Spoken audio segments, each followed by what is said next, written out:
di atas pelarangan itu, kamu punya kesadaran bahwa kamu itu yang penting selamat dulu, jangan memikirkan orang lain. Dengan makna bukan egois, tapi dengan makna supaya tidak menyalahkan orang lain.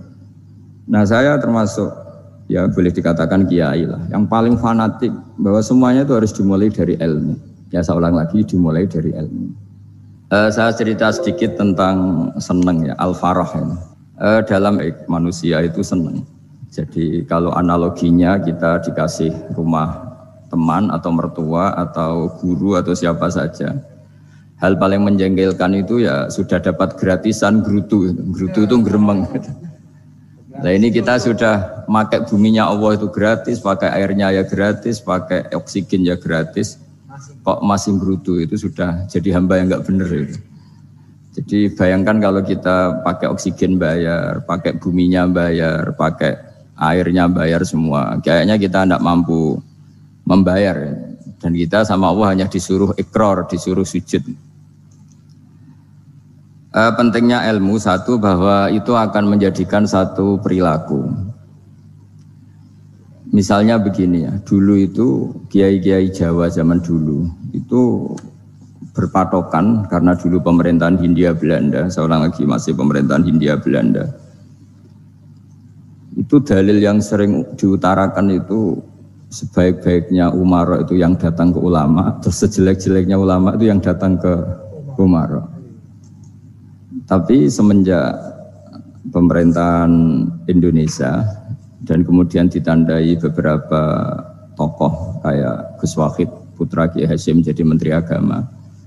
Ada Gus Wahid putra Kiai Wahab juga jadi Menteri Agama. Ada Kiai Fathur Rahman, keluarga Mbah Maimun, keluarga Sarang juga pernah jadi Menteri Agama. Kemudian bersamaan dengan itu dibangunlah satu pegangan ilmu. Pegangan ilmu ini penting karena ini yang mengilhami semua orang Islam, terutama ya utamanya ulamanya. Ada seorang ustadz, seorang guru ngaji yang karena melihat rata-rata penguasa itu zalim ya, datang ke Harun ar-Rasyid. Ini perlu disemak, datang ke Khalifatullah atau Amirul Mukminin Harun ar-Rasyid. Karena beliau seorang raja tentu terduga lah atau ya umumnya atau gimana lah istilahnya. Itu ya rata-rata ya agak seenaknya namanya raja, namanya penguasa. Ini dalam pikiran Ustadz itu, tidak mesti dalam fakta.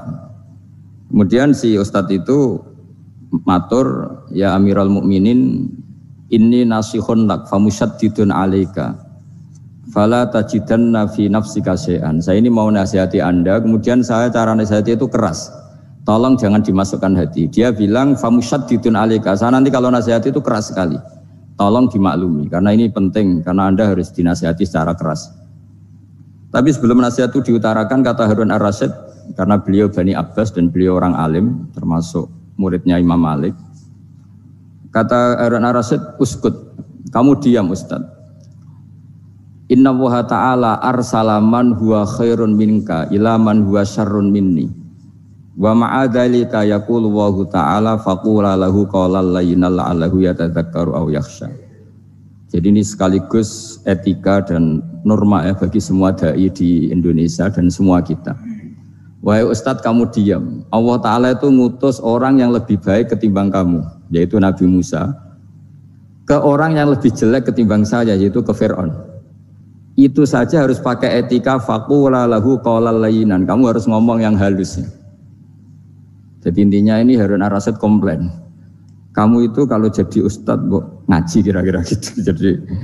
Jadi betapa baiknya orang dulu memahami Quran. Jadi Quran itu dibaca, kemudian kita mungkin baca terus jadi cerita, mungkin ada yang baca jadi perilaku, ada yang baca kemudian itu mengilhami, membentuk. Nah kira-kira itulah yang membentuk kiai-kiai alim di NU, di beberapa pesantren maupun orang-orang alim di luar NU. Asal ngajinya dan bacanya seperti kita, pasti seperti itu karena cara berpikir tadi sudah. Jadi akhirnya si Ustadz tadi keluar dan minta maaf, anta a'lamu minni, ternyata engkau lebih alim ketimbang saya. Jadi kalimat famusyaddidun alaika, saya akan keras cara memberi nasihat, itu yang diket, yang dipotong, yang dibatalkan atau yang diralat oleh Khalifatul Harun ar-Rasyid. Yaitu dikatakan Inna Allaha ta'ala arsalaman huwa khairun minka ila man huwa syarrun minni. Yaitu Allah mengutus orang yang lebih baik ketimbang kamu, yaitu Nabi Musa, ke orang yang lebih jelek ketimbang saya, yaitu Fir'aun.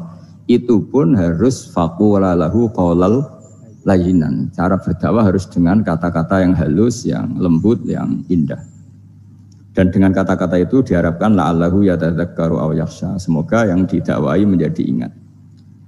Sehingga dengan kemampuan ilmiah seperti ini menjadi pegangan bersama bahwa kita sebagai dai atau sebagai tetangga atau sebagai sama-sama warga Indonesia, bawaan kita memang harus faqula lahu qaulal layyinan la'allahu yatadzakkaru aw yakhsha.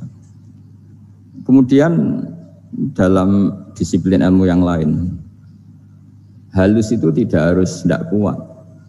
Angin itu ya halus, tapi kalau di manage itu jadi kekuatan yang dahsyat. Begitu juga air dan sebagainya.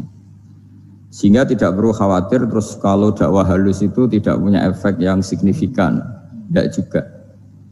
Allah Ta'ala itu pengelola angin. Angin itu kekuatannya dahsyat. Sehingga Nabi Sulaiman dikasih kekuatan angin dan bisa terbang kemana-mana. Kemudian sekarang jadi teknologi yang banyak memanfaatkan angin. Mulai rem, mulai apa saja. Sehingga dari cerita saya ini kemudian terus kiai-kiai itu membentuk dakwah termasuk di ekonomi dengan cara yang rileks. Nah, cara rileks itu satu tentu dimulai dengan ilmu. Misalnya begini, saya beri contoh. Ketika ada orang melafadzkan kalimat la ilaha illallah, tiada Tuhan selain Allah.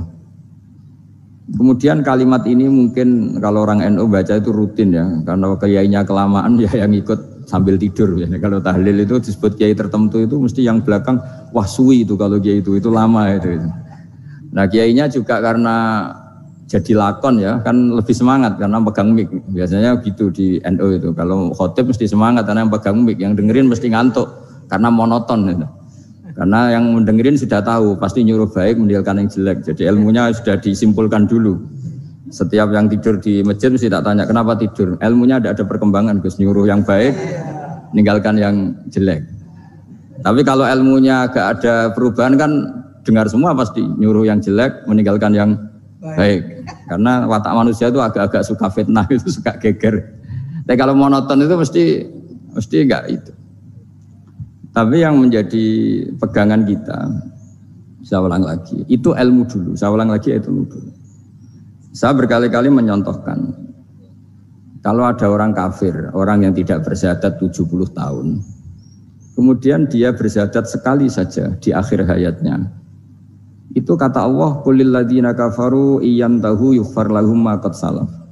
Katakan ke mereka yang kafir, jika dia mau bersyahadat, itu masa lalunya diampuni semua. Sehingga kedahsyatan kalimat ini luar biasa. Orang yang kafir 70 tahun saja, barokahnya la ilaha illallah ini, dosanya bisa diampuni semua. Nah kemudian karena ilmu ini tidak begitu populer atau kurang dipopulerkan atau kita sendiri kurang menghayati, sehingga la ilaha illallah itu lebih dianalisis cara lafadz ini, pelafatannya ada sanadnya enggak ya gitu. Terus cara melafatkan bareng-bareng seperti itu ada tumpengan ini bid'ah enggak ya. Jadi pertanyaannya sudah tidak tentang keramatnya atau sakralnya atau fadilahnya la ilaha illallah, tapi sudah macam-macam. Wiridan cara seperti ini ada hadisnya enggak, legal enggak, terus ada sanadnya enggak. Jadi saya mohon semohon-mohonnya untuk teman-teman yang di Al-Iman itu harus ngaji ya. Ngaji itu nanti kamu tahu cara mandang sebuah ibadah atau perilaku atau apa sajalah tahu. Karena al-ilmu yurisul ahwal, ilmu itu bisa mengilhami cara pandang. Dulu yaitu saya ulang lagi, ketika zaman Hindia Belanda, karena pemerintahnya Hindia Belanda itu ulama-ulama keras sekali, sejelek-jeleknya ulama itu yang datang ke Umarok. Tapi setelah era Mbah Hashim, era sampai Mbah Maimun, itu mereka peduli sama Umarok, sama semuanya sama-sama warga Indonesia yang ingin melihat Indonesia yang lebih baik. Sehingga banyak, ya kakak saya sendiri pernah wakil bupati, terus putra Mbah Maimun wakil gubernur. Ini teman saya Ki Hafid ya bupati. Semenjak itu terus, dan itu nggak lepas dari cara pandang. Yaitu cara pandang diantaranya adalah cerita tentang Nabi Musa yang Allah tetap peduli sama Fir'aun. Sehingga tetap didakwai Nabi siapa? Musa. Dan posisi Musa datang bukan memanggil. Ya, cuma kayak sampai sekarang tuh belum pernah ke kantor bupatinya Pak Hafid. Karena kadang-kadang orang terus curiga mengajukan proposal jadi agak repot. Ketemu bupati itu sialnya kiai kan mesti pikirannya orang bupati ini nyangoni, kiai ini disangoni itu. Itu terus kayak kita fakir miskin itu. Jadi makanya saya itu belum pernah datang. Tapi alhamdulillah karena beliau berambisi menjadi wa khairul umara mayatuna babal ulama. Jadi datang tapi sangat ambisius ingin mengalahkan ulama karena dia kalau datang statusnya lebih tinggi. Ya tidak apa-apa, ini tawaduk tapi niatnya agak begitu tawaduk. Jadi datang. Makanya saya kemarin Yusuf Mansur pas datang, Pak Ustadz Yusuf Mansur saya datang harus sekali saja. Kalau kedua kali ribet. Karena kalau beliau datang, dia punya status tawaduk. Lama-lama yang didatangi jadi takabur. Saya jadi yang ahli neraka, dia ahli surga. Saya kan rugi dong. Hanya rugi, gue kehilangan teh, kehilangan kopi, dia beliau berstatus tawaduk, saya berstatus takabur kan repot. Makanya saya berharap jangan datang lagi. Karena jadi repot itu, jadi repot kan. Padahal saya kalau disuruh datang ke Jakarta kayaknya ya berat. Selain sibuk juga takut ganggu saya. Jadi saya sering ke Jakarta tapi ya tadi jarang ya. Biasanya ngajarkan waktu hanya pas saja, tidak kurang tidak lebih. Biasanya ngajar di pondoknya Pak Kures itu di Baitul Quran ya. Hanya ngajar santri-santri itu.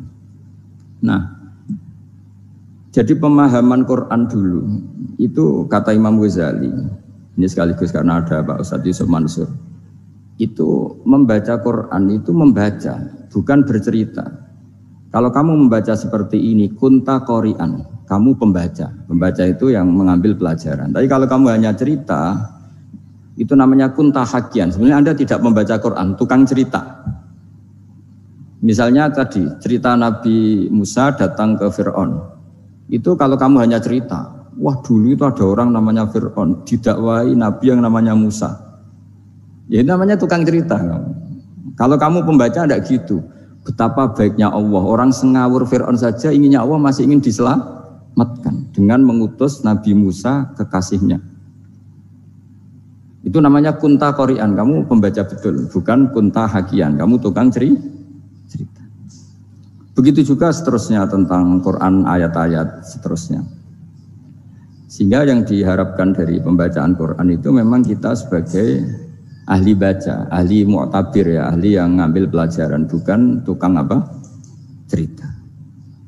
Sehingga dulu ketika Sayyidina Umar radhiyallahu anhu ketika membuka Baitul Maqdis atau Baitul Muqaddas dan diajak syukuran, pesta-pesta makan itu. Beliau enggak mau. Ketika ditanya kenapa engkau gak mau, alasannya itu langsung beliau baca Quran. Jadi saya punya sekian contoh, saya ulang lagi, saya punya sekian contoh. Orang-orang dulu dengan Quran itu menyatu, bukan sekedar dihafal tapi menyatu. Sehingga bawaannya itu sudah Qurani, sudah Qurani. Saya beri contoh pertama Rasulullah SAW, nanti Umar kedua. Rasulullah itu pernah gak makan sampai 3 hari. Terus ditanya oleh sahabat, lalu kekuatan engkau bisa hidup apa? Terus ngendikan al-aswadani, maksudnya itu tamar dan air, hanya makan kurma dan air. Tapi beliau tidak ketemu roti atau tidak ketemu nasi lah kalau orang Indonesia. Ketika hari ketiga dikasih makan oleh sahabat, dipotongkan kambing, kemudian baru makan 3 lukmah, kira-kira ya 3 asupan nasi, berhenti. Padahal sahabat yang lapar sama dengan Rasulullah itu membayangkan Nabi itu sampai kenyang, sampai apa. Tapi ketika ditanya, seperti ini pun nanti ada hisabnya. Walatus alunna yauma idzin anin naim. Jadi acara makan-makan gini itu nanti ada hisabnya. Nabi nangis. Akhirnya sahabat nggak jadi nerusin makan. Jadi ketakutan orang dulu sama ketika Sayyidina Umar dijak pesta ketika memenangkan Baitul Maqdis itu.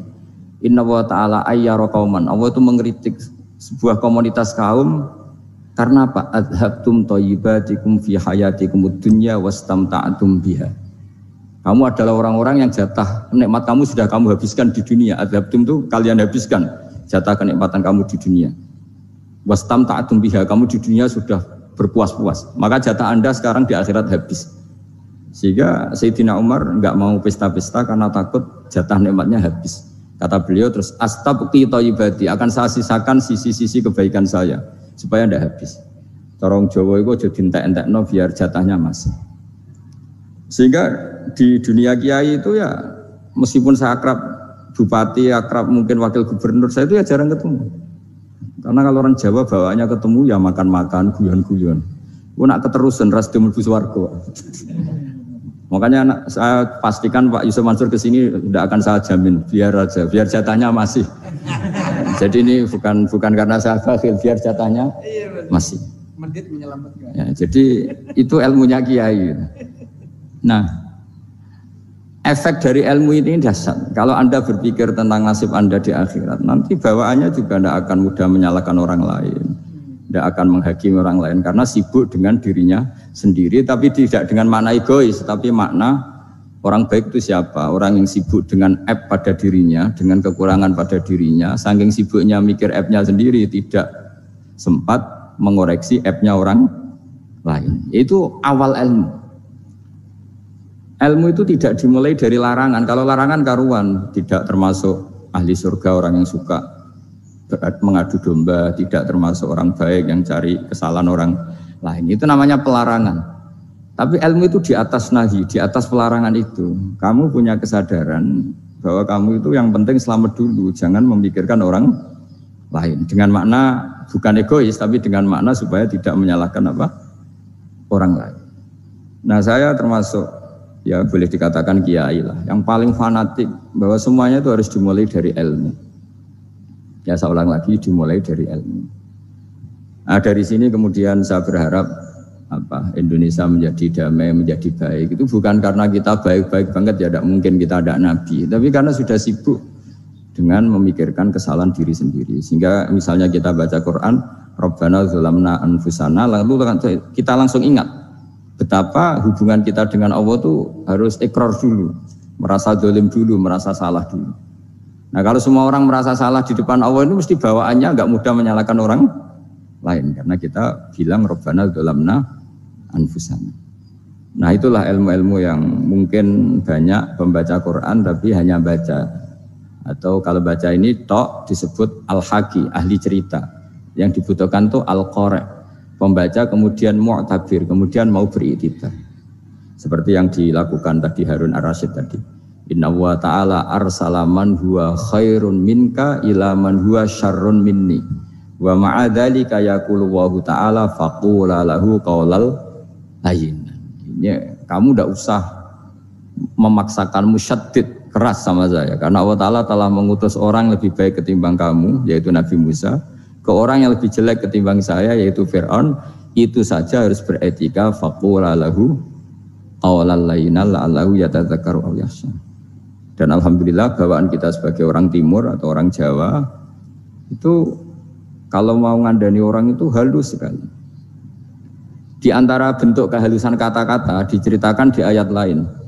Ketika Nabi Musa ketemu Fir'aun, dawuhnya begini, fakul apa itu yang di juz 30 yang juz di juz 30 ini yang bagian dari, kan tadi hanya faqula lahu qaulal layyinan. Lahu qaulal layyinan itu bentuknya apa? Ya, bentuknya apa? Itu Nabi Musa disuruh ngendikan sama Fir'aun. Apakah kamu mau saya nasihati? Faqul halaka ila antazakka. Halaka itu pilihan, hal itu istifham. Laka itu otoritatif.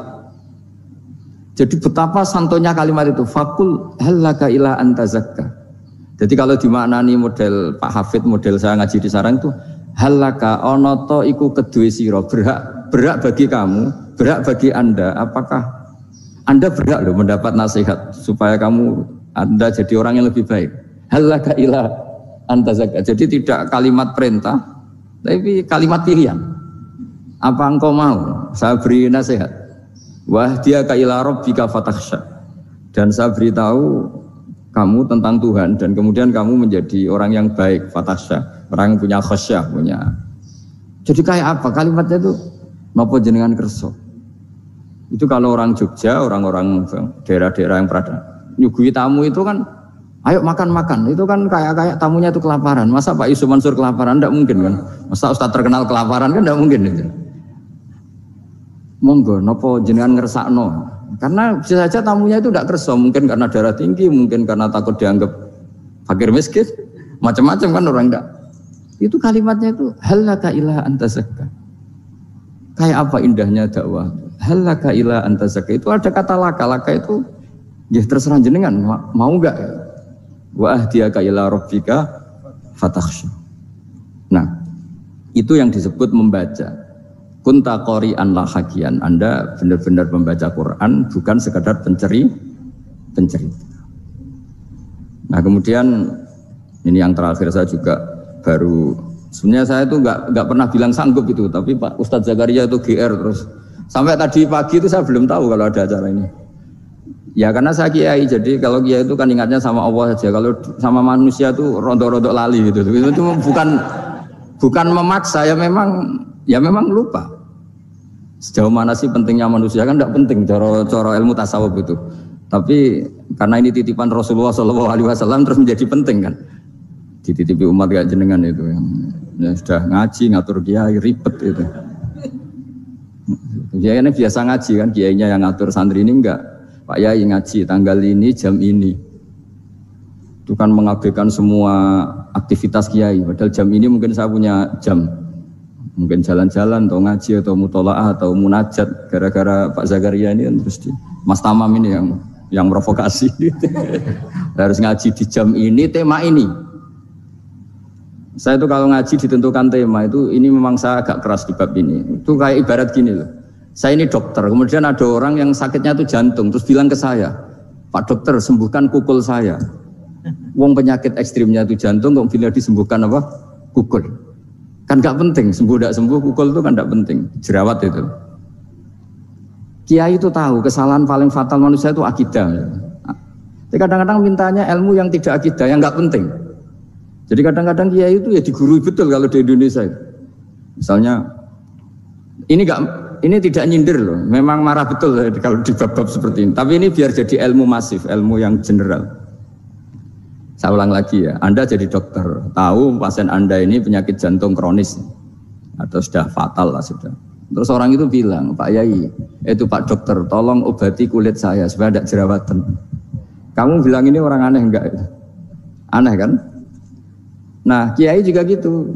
Saya sering itu ada orang mau haji gitu, Gus doain saya jadi haji mabrur. Pernah belajar haji Pak? Dereng Mas. Mungkin enggak orang belum belajar nyupir terus kemudian minta didoain, Gus saya mau nyupir doain selamat. Nyupir aja enggak bisa kok minta doa selamat. Harusnya urutannya kan belajar dulu baru minta doa. Tapi kali ini aliman bener ngajaknya akidah dulu, ahli sunnah kan. Nah itu bener karena akidah itu hal yang prinsip memang harus. Kalau kebetulan enggak bener tak revisi betul. Untungnya kok temanya bener. Jadi saya mohon ke seluruh orang-orang yang mau ngaji ke kiai itu tema itu biar yang milih kiai supaya tahu prioritas yang harus benahin. Jangan tema yang kita yang milih, jangan-jangan tema yang kita pilih itu tidak mendesak atau tidak penting. Ini bukan apa-apa, ini saking ingin baik saya ya, keinginan baik saya supaya dulu zaman sahabat ya gitu. Kalau ada pertanyaan salah sama Nabi dibenerin, cuma Nabi terlalu bijak. Cara benerin tuh enak. Kalau saya karena tidak Nabi saja ya agak-agak kasar kan. Kalau tidak Nabi tidak wajib bener terus. Yang wajib bener terus itu Nabi. Saya beri contoh ya. Nabi itu ngendikan tentang kiamat. Kiamat itu dahsyat, mengerikan gini-gini. Kalau pikirannya orang kampung itu begini, Nabi ini aneh. Cerita kiamat dahsyat tapi nggak ada tanggalnya, nggak ada tahunnya. Harusnya ada dong, biar kita bisa persiapan. Sehingga Nabi disomasi di tengah-tengah khutbah itu, ya Rasulullah mata sa'ah. Nah, karena ini orang Bedui, Nabi nggak dengerin, maju ulang lagi. Mata sa'ah ya Rasulullah. Ketika Nabi mengabaikan itu ada dua kelompok sahabat, yang satu bilang lam yasma, Nabi tidak dengar sehingga mengabaikan. Yang kedua bilang sami'a wa kariha, Nabi sebenarnya mendengar tapi tidak berkenan. Tapi diulang lagi ketiganya, ya Rasulullah mata sa'ah. Akhirnya Nabi jawab, mau tidak mau, karena kalau enggak ya namanya orang Bedui ngomong terus. Nabi balik tanya, Ya karena cara berpikir dia kalau kiamat itu jelas kapannya kan bisa persiapan itu. Paling enggak pas mau kiamat terus pas ngaji Quran apa kan bisa persiapan itu. Akhirnya Nabi balik tanya, ma'atatalaha. Kalau kamu berani tanya kiamat, lalu persiapan kamu apa? Ya terus orang itu bilang masyhur itu, ma'atatulaha kabira sholatin wala siyamin wala kadza wa kadza walakinni uhibbuka. Saya sebenarnya tidak punya persiapan ya Rasulullah, cuma persiapan banyak puasa ya enggak, banyak sholat enggak, tapi saya mencintai engkau. Masyhur itu jadi hadis paling legenda, almar'u ma'aman ahabba. Sebagian disebut anta ma'aman ahbabta. Ini kata semua sahabat yang di masjid. Si Bedui ini orang paling dibenci sahabat karena mengganggu Nabi saat khutbah. Tapi akhirnya ini menjadi orang paling dicintai sahabat karena barokahnya itu hadis itu keluar secara terbuka. Almar'u ma'aman ahabba. Sebagian riwayat yuhsyarul mar'u ma'aman ahabba. Nanti orang akan sowan sama Allah bersama orang yang mereka cintai. Nah itu sahabat-sahabat fama farihu ba'dal Islam farahahum biadal hadis. Mereka tidak pernah senang setelah masuk Islam sesenang hadis ini. Karena kita tidak perlu soleh-soleh banget, cukup menyintai orang apa? Soleh gitu. Makanya saya sekali bilang itu ya, kadang-kadang saya jadi orang alim itu ya rugi. Ruginya tadi. Misalnya untuk menjadi orang alim kan harus hafal Quran, ngaji Bukhari, Muslim, Ikhya. Ternyata pengumuman kedua orang nggak bisa apa-apa. Gelombang kedua, para pecinta, waduh, itu kan repot ya. Jadi kita yang jadi orang alim susahnya bukan main, ternyata disaingi pengumuman kedua dan para pecintanya. Wah itu kan, akhirnya ketemu orang-orang nggak jelas tadi. Nah itu ya termasuk farah dalam Islam, farhatul aibin. Jadi senang itu di Islam itu ibadah. Ya, kul bi fadlillah wa bi rahmati fa bidzalika falyafrahu. Senang itu diperintahkan Allah. Saya tuh sering di kamar, kadang itu nyun sewu kayak gatelan gitu, apa itu. Ya agak kukur-kukur terus merengut saja malu. Malu saya itu dilihat Allah kok kayak agak ridho itu malu. Ya kayak tadi lah, kamu dikasih rumah gratis, kemudian pas yang ngasih datang kamu kelihatan cemberut, itu yang ngasih kan mangkel. Sudah dikasih gratis masih cemberut. Sama hubungan kita dengan Allah itu semuanya dikasih gratis. Makanya tabassum, senyum itu ibadah. Kita yang nekuni ilmu hadis, betapa hebatnya Nabi ngendikan, kalau kamu tidak bisa ibadah yang berat-berat, cukup ibadah senyum. Kadang ngendikan tol qati wajhin, kamu cukup berwajah yang indah, yang menyenangkan. Tabassum, senyum. Kalau kamu tidak bisa membalas jasanya orang yang ngasih, minimal kamu senyum, lihat minimal kamu kelihatan senang. Gitu. Makanya senang itu sudah ibadah. Dan sekarang orang untuk senang aja susah. Karena bawaannya nuntut orang lain supaya kayak keinginan dia, bawaannya nuntut, ya ribet, kalau gitu ya ribet. Makanya saya bilang al ilmu yurisul ahwal, ilmu itu diperkuat, nanti yurisul ahwal, ilmu itu akan membentuk Anda. Dulu beberapa raja itu ya mau luhur karena jadi raja, punya apa saja. Tapi punya penasihat ulama, itu adalah nasihat itu sederhana. Ada seorang raja tanya ke kiai, gimana dengan semua kerajaan saya? Wah, padahal dia punya apa saja. Jenengan miskin sekali, itu kerajaan seluas ini. Kok bisa aja? Terus ditanya sama si ulama tadi. Andaikan Anda di padang pasir, kemudian kalau tidak minum segelas air itu mati. Apakah Anda akan membeli segelas air ini dengan semua kerajaan Anda? Oh iya, pasti apapun saya lakukan untuk mendapat satu gelas air. Terus la tafrah bimulkin la yusawi syarbatamain. Kamu jangan bangga dengan kerajaan yang nilainya itu enggak sebanding dengan segelas apa? Air. Akhirnya raja itu mikir, saya tidak jadi raja bisa hidup. Tapi kalau enggak minum air mati. Berarti penting satu gelas air. Akhirnya lama-kelamaan ini anggap kerajaan itu biasa, ternyata enggak sepenting segelas air. Ya seperti kita lah, misalnya orang enggak punya alpat itu enggak malu.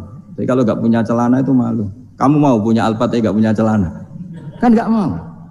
Yaitu ilmu. Ilmu itu yurisul akhwal. Ilmu akan melahirkan satu perilaku. Jadi kalau ilmu Anda mantap, pasti syukurnya juga mantap. Gitu.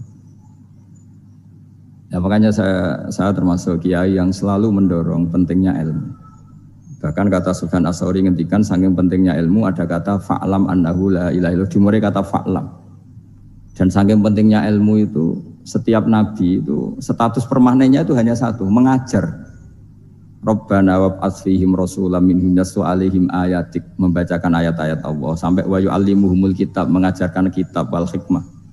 Bahkan Allah sendiri wasofa dzatahul aliyah bi annahu al-muallim. Yaitu Allah ngendikan Ar-Rahmanu 'allamal Qur'an. Jadi betapa hebatnya pengajar. Allah sendiri mensifati dirinya itu Ar-Rahmanu 'allamal Qur'an. Allah itu Maha Rahman yang mengajarkan Quran. Di surat Iqra juga disebutkan Iqra wa rabbukal akram alladzi 'allama bil qalam. Jadi Allah mensifati dirinya sebagai pengajar. Kayak apa pentingnya mengajar? Karena al-ilmu yurisul ahwal. Ilmu ini melahirkan satu sikap. Pernah ada orang hartanya itu habis karena ngobati ibunya. Terus datang ke saya, dia sumpek karena hartanya habis ngobati ibunya. Terus dia bilang, Gus, saya ini sekarang sudah miskin karena ibu saya sakit dan harta saya habis untuk ngobati ibu saya. Terus tak guyoni sama saya. Kon kepen pinter apa kepen goblok? Kepen pinter Gus. Ingin pinter apa ingin goblok? Katanya ingin pinter. Kalau ingin pinter bahasanya jangan gitu. Harta kamu itu masih di akhirat karena habis untuk ngobati ibu. Bayangkan kalau habis untuk maksiat itu habis betul. Terus dia mulai syukur. Alhamdulillah Gus, harta saya habis secara heroik karena untuk mengobati apa ibu. Sudah pinter dia. Akhirnya miskin sampai sekarang ya tetap pede saja karena masih punya tabungan di akhirat. Dan itu saya terinspirasi oleh ilmu juga. Jadi dulu Sayyidah Aisyah itu pernah nyimpan sepotong daging kambing, disimpan untuk dimakan beliau, karena beliau mau iftar ya, mau buka atau apa. Singkat cerita, karena bawaan keluarga Nabi itu sakhok, ada orang minta dikasihkan. Suatu saat akhirnya kan habis, terus Nabi tanya, yang daging tadi di mana? Habis. Terus Nabi cara menjelaskan itu indah sekali. Harta kamu itu baju yang kamu pakai, nanti ya rusak. Yang kamu makan, nanti ya ke WC. Wa tasaddaqta fa abqaita. Memang di semua riwayat itu pakai dhamir mukhatab mudzakkar. Meskipun asal-usul riwayat itu untuk Sayyidah Aisyah, karena untuk umum. Yang kamu sedekahkan tuh yang masih. Kamu jangan bilang kamu sedekahkan tuh yang habis. Yang kamu sedekahkan tuh yang masih. Misalnya saya punya uang 1 miliar misalnya. Terus pernah tak sedekahkan ke fakir miskin atau ke kiai atau ke pondok 100 juta. Itu yang mesti masih, karena kadung di luar kekuasaan kita. Kadung lillahi ta'ala. Justru yang masih itu yang potensi nanti untuk hal-hal yang kurang positif. Semenjak itu orang sedekah itu begitu entengnya karena itu yang masih. Ya tapi tentu sarannya yang tepat ya. Saya sekarang sering kampanye sedekah tepat. Karena misalnya sering saya itu didatangi orang kaya. Saya ini punya uang banyak, ingin punya masjid biar dipakai orang Jumatan. Terus saya bilang, kamu ingin jadi orang baik betul apa baik versi Anda? Baik betul Gus. Tak ajarin mau, gak tersinggung, mau Gus. Kalau Anda bikin masjid di kampung Anda, masjid terbaik di dunia sekalipun, yang bingung saya ahli fikih. Kok bisa Gus? Kan terjadi 2 Jumatan, nanti sahnya yang mana? Kamu enak aja bikin masjid kan? Kamu bikin masalah baru bagi kiai fikih di daerah kamu. Belum nanti orang terus migrasi ke masjid Anda karena lebih baik, koriknya lebih baik. Kamu membunuh masjid yang lebih tua, itu enggak sopan sekali, masjid itu sudah lebih tua kamu. Akhirnya mikir, enggak usah Gus kalau gitu, sedekah apa saja yang penting perintah jenengan gimana. Ya sudah.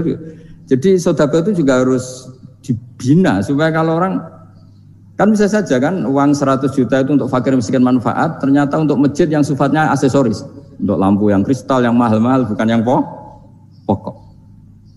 Itu pentingnya ngaji ya. Jadi lagi-lagi al-ilmu yurisul ahwal. Ilmu itu melahirkan satu sikap. Jadi ketika ada masjid baru, kalau orang nggak bisa ngaji fikih, wow ada masjid baru, masjid banyak. Tapi kalau yang ngaji fikih ngerti, ini malah ada masalah baru karena ada ta'addud Jumatan. Gimana hukumnya 2 Jumatan dalam kondisi yang tidak mendesak? Makanya sekarang saya baru kampanye itu. Dulu itu kalau ada masjid banyak itu kan faktornya beda ormas, beda pemahaman atau agak jauh, masih hukum sosial atau bawaan kondisi. Misalnya di dekat UGM itu ada masjid kampung pertama, bawaan masjid karena ada kantor besar atau bawaan ada pabrik besar atau ada sekolahan besar.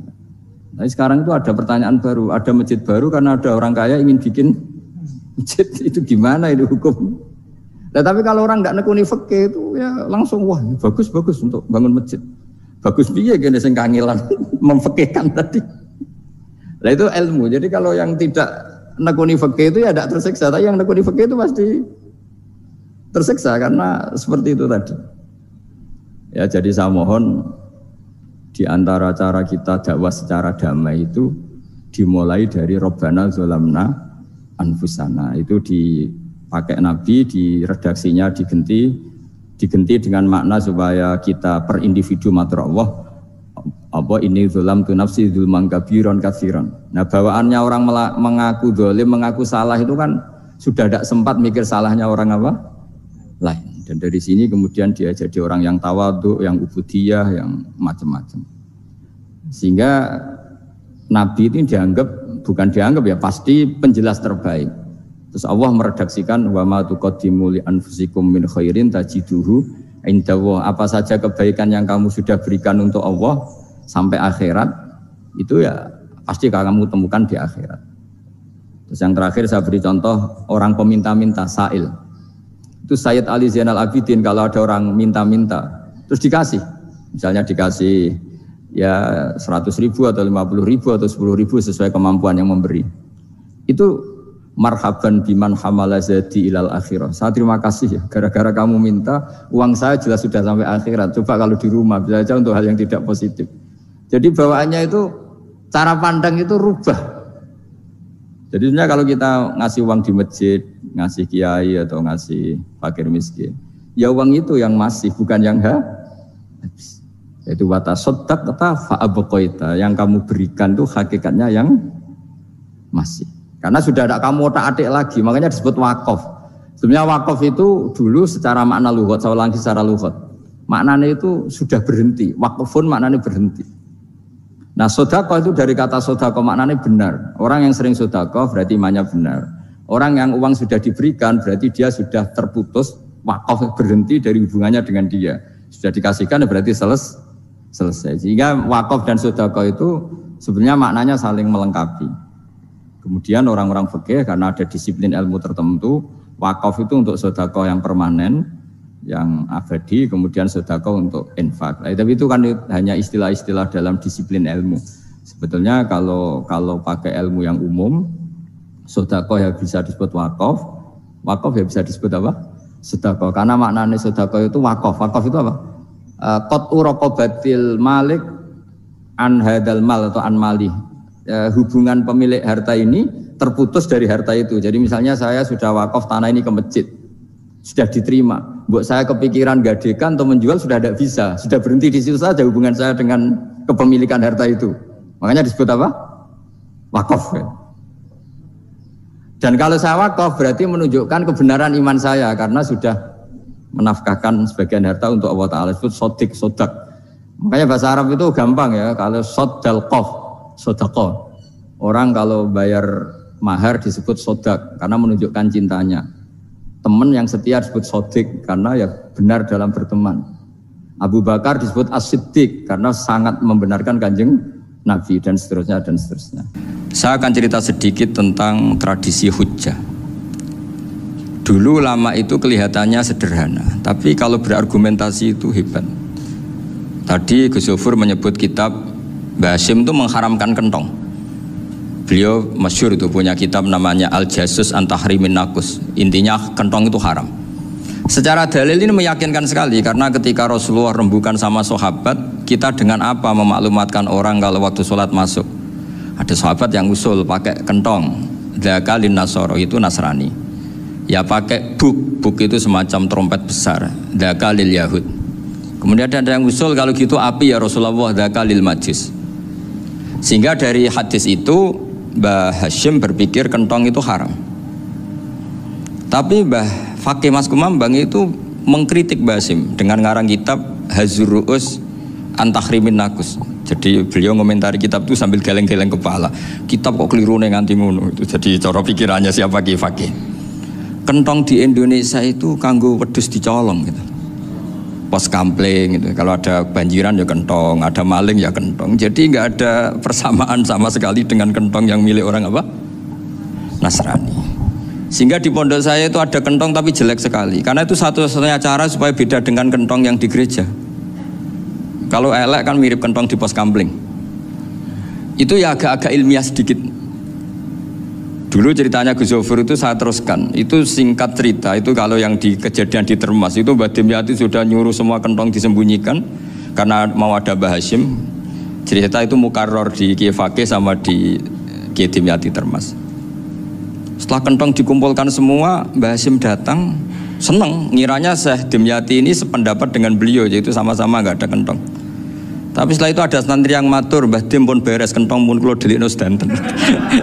Itu di depan Mbah Hashim. Jadi GR-nya Mbah Hashim bahwa Mbah Dim itu sependapat akhirnya hilang. Ternyata ini akal-akalan toh gitu. Karena santrinya matur, Mbah Dim pun beres sedanten kentong beduk sudah disingkirkan. Itu di depan Mbah Hashim. Saking lugunya santri, nah saking ikhlasnya agak ngerti mahalus syahid ini adalah Mbah Hashim. Saya mau meneruskan cerita Gus Zofur. Dulu Mbah Mun ngaji di Lirboyo, tapi Kiai Makhrus ngaji sama Kiai Khalil Harun. Kiai Khalil Harun itu adik juga sekaligus muridnya Mbah Umar Harun. Mbah Umar Harun itu generasi kedua setelah Mbah Ghazali. Beliau menantunya Mbah Ghazali, tapi ya sudah ponaan. Sehingga tradisi ini penting karena saya berkali-kali bilang di mana-mana. Status orang tua dan mbah itu adalah terserah anak cucunya. Bukan terserah mbahnya, tapi terserah anak cucunya. Saya tidak akan bosan mengingatkan ini. Saya pernah di makamnya Nabi Yakub, itu ya dikemuli bendera Israel. Di makamnya Nabi Dawud. Nabi Ibrahim juga dekat sinagog. Sehingga Quran membela Nabi Ibrahim disebut maka anak Ibrahimu Yahudiyya wala Nasraniyya. Karena ketika beliau berposisi di Israel, kemudian penguasanya adalah Yahudi, bisa saja makam ini ditulisi dan distatuskan ala Yahudi. Ya seperti Nabi Yakub. Nabi Yakub itu nabi yang kita yakin tentu berkeyakinan beliau orang baik, orang muslim, orang mukmin, tapi karena di desain mereka ya dikemuli bendera Israel dan disebut Abul Yahud. Karena kita tahu nama lain dari anaknya Nabi Yakub adalah Yahuda bin Yakub bin Ishak bin Ibrahim. Sehingga perasaannya orang Yahudi menjadi Yahudi itu yang ngikuti mbah-mbahnya. Nah khawatir saya ketika buyut-buyut kita kaya. Buyut saya itu orang kaya dulu, namanya Badur Rahman. Itu kaya sekali, tanahnya banyak. Dulu cerita Mbah Hashim ya kaya sekali. Mbah Maksum juga kaya, Mbah Abdul Aziz juga kaya. Karena dulu itu inginnya kiai itu yo ketok sugih lah, gak ngel-ngelo santri. Tapi nanti kalau cucu-cucunya sudah tidak alim, itu tidak dianggap punya tanah itu karena untuk fasilitas santri. Aku tak kedonyan, mbah-mbahku ya kedonyan gitu. Buktinya tanah yombo gitu. Karena dia akan menafsiri sesuai cara berpikir. Makanya sanad keilmuan yang diceritakan Gus Zofur itu harus diulang-ulang. Kalau nggak diulang-ulang, maka kita akan berpikir sendiri untuk menafsirkan Masyayikhon al-Kiram atau Ajdadan al-Kiram. Nah, ini yang bahaya, yang sering Quran mengingatkan. Jadi ada status yang disematkan oleh anak cucu kayak orang Yahuda tadi, Yahuda bin Yakub bin Ishak bin Ibrahim, itu menstatuskan mbah-mbahnya yang bernama Ibrahim itu Yahudi. Sampai Quran sendiri yang bela maka anak Ibrahimu Yahudiyya wala Nasraniyya. Karena secara geografis sekarang Ibrahim di Israel dan otoritas itu juga milik mereka, sehingga mereka bisa masang-masang atribut yang menunjukkan kalau itu Yahudi. Beberapa al-alim al-alama yang minna itu sudah wafat dan kadang-kadang dzurriyyahnya itu tidak kita. Kalau sekarang orang bahasakan kubu sebelah. Akhirnya ya nggak boleh dikholi, nggak boleh diziarahi. Terus seakan-akan yaqtaduna bi ra'yi, seakan-akan mereka berpendapat dengan pendapat syekh ini, padahal enggak. Nah sehingga tradisi ketersambungan sanad tadi, baik secara genetik atau secara asbab, itu harus terjaga. Saya beberapa kali banyaklah sering diceritain Mbah Mun. Dulu Mbah Munawir ini cerita ya, Mbah Munawir itu saking senenge kitab, ben santri ini so ngaji kitab. Itu kalau ada alumni Lirboyo, alim disuruh baca muin di sini itu Mbah Munawir ikut. Saking ingin tasjeknya, ingin ngajari santri bahwa ngapal Quran itu hafal tok, tapi yo paham. Dan penggalenya Mbah Munawir itu sampai klimaknya dulu Mbah Zaini itu nate nikah sama Nyai Komariah kalau nggak salah, binti Karim, binti Manap. Punya putra Gus Habib, Gus Toha yang diantara putrinya dinikahi Gus Rozin ini. Terus akhirnya kesampaian juga ketika Mbah Munawir punya mantu alim alama namanya Mbah Ali Maksum, angsal Nyai Hasyimah. Sampai Pondok Kramjak ma'ruf bil ilmi, terutama ilmu sorof dulu karena Mbah Maksum itu komplain, fa'ala ya fulu kok terus fa'alan ya fa'ala ya fulu ya uful gitu kan. Masuk fi'il kok jejer isim gitu. Jadi dulu kata Mbah Mun itu ada persaingan ilmu sorof, sorofnya Mbah Maksum Ali Kuaron sama Mbah Ali Maksum Jogja. Jadi wali antok, yang satu Maksum Ali Kuaron, yang satu Ali Maksum. Ya itu dulu saingan ngarang sorof. Nah ini yang menang siapa? Ya terserah duriahnya. Kalau duriahnya keren ya menang karena terserah yang kampanye.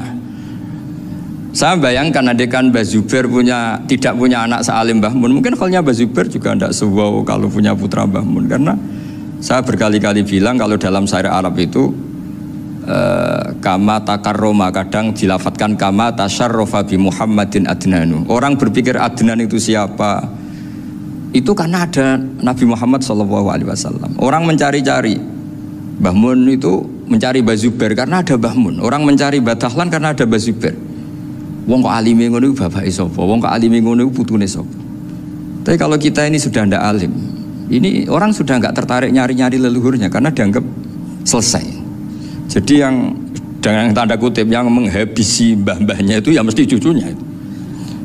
Ini mau ngamuk, mau peringatan, tapi ini juga peringatan pada diri saya sendiri. Jadi sehingga zuriyah ini penting. Kenapa para nabi mesti donga zuriyatan thayyibah? Kenapa selalu berpikir tentang zuriyah? Wa ja'alaha kalimatam baqiyatan fi aqibi. Karena zuriyah ini yang nanti bisa menstatuskan leluhurnya. Seperti tadi cerita Mas Maftuh ini, tak puji betul, saya hari ini tidak ingin gojlok supaya kewalian saya tidak tergerus oleh kedoliman. Saya pernah diceritain Gus Zofur, juga sering baca buku tentang Mbah Maksum. Dulu Mbah Maksum kalau wasiat kembali ya gitu, kamu harus NU dan harus mempertahankan NU, tapi tidak dengan cara membenci Muhammadiyah. Dulu Mbah Mun juga sering cerita, dulu Mbah Hasyim itu ngaji Syekh Mahfud.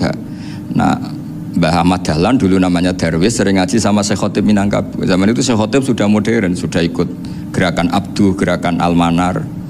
Sehingga bawaannya Mbah Ahmad Dahlan ini agak agresif. Yang Mbah Hasyim karena hanya mulazim di Syekh Mahfud, hanya sesekali ngaji Syekh Khotib, beliau lebih seperti itu. Dan dua beliau ini sama-sama pernah ngaji Mbah Soleh Darat di Semarang, Mbah Hasyim sama Mbah Ahmad Dahlan yang dulu namanya Darwis. Jadi ini masih min minuskatin wahidah mimam bain wahid. Sehingga kita tidak kaget ketika Mbah Ali Maksum mengomentari Muhammadiyah itu masih ahli sunnah wal jamaah. Makanya nanti terakhir saya baca kitabnya Mbah Ali dan sering saya pelajari. Andai kan kita ini sepakat dengan ilmu, ya kita tahulah. Kalau Abu Hanifah itu tidak kunut, Imam Syafi'i kunut, berarti kunut itu mazhabnya Abu Hanifah, bukan mazhabnya Mbah Ahmad Dahlan. Apa tidak kunut itu mazhabnya Abu Hanifah, bukan mazhabnya Mbah Ahmad Dahlan. Kita kunut itu mazhabnya Imam Syafi'i, bukan mazhabnya Mbah Hasyim. Ini semuanya masih dalam bingkai ilmu. Adzan qabla subhi juga riwayatnya jelas. Tidak adzan ya sudah perilaku kita sudah jelas. Dulu Mbah Mun sering didik kita gitu. Saya sering dengar cerita kalau dulu Pak Arif Fakhruddin begitu hormat sama Mbah Ali, apalagi zuriyahnya Mbah Azhar Basir. Nah beliau dulu ngaji di Termas. Dulu itu nggak ada masalah karena semuanya dianalisis pakai ilmu. Tapi sekarang pakai identitas, yang kunut tuh NU, yang nggak kunut Muhammadiyah. Berarti Abu Hanifah itu Muhammadiyah, Imam Syafi'i itu NU. Berarti Imam Syafi'i itu ya anak buahnya Ki Miftahul Ahyar kira-kira gitu kan anak buahnya Pak Said Akil. Kan terus jadi repot. Dulu kita ini pengagum ilmu, bukan pengagum perbedaan. Sehingga di sini yang saya kagum dari sekian ceritanya Mbah Ali Maksum, supaya kitab ini tuh poin, supaya nggak lama-lama karena waktunya juga. Nanti kalau kemalaman ini kena semprit ini sudah. Ini diantara yang diceritakan Wali itu unik. Imam Syafi'i itu sering tawassul, sering wasilah sama siapa itu? Abu Hanifah. Ini sudah tak petakan, saya baca yang sensitif lah, so yang ini ya. Ziyad al-Babus Samin, terus sebentar ini yang bab tawassul.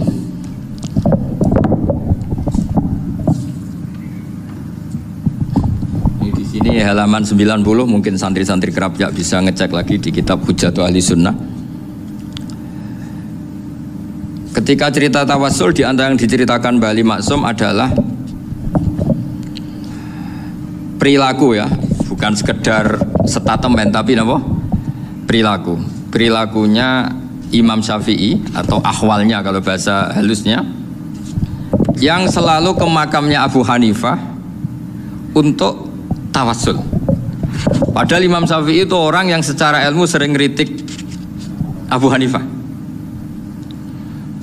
Jadi ini saya baca ini di halaman 100, jadi tawassul mulai halaman 9 berapa ini sampai halaman ini yang qala sami'tu Syafi'iyya yaqul inni la atabarraku bi Abi Hanifah wa aji'u ila qabri fi kulli yaumin za'iran fa idza uridat li hajatun shallaitu rak'atain, halaman 100, wa ji'tu wa sa'altu wa ta'ala al hajat indahu fama tab'udu anni hatta tuqda.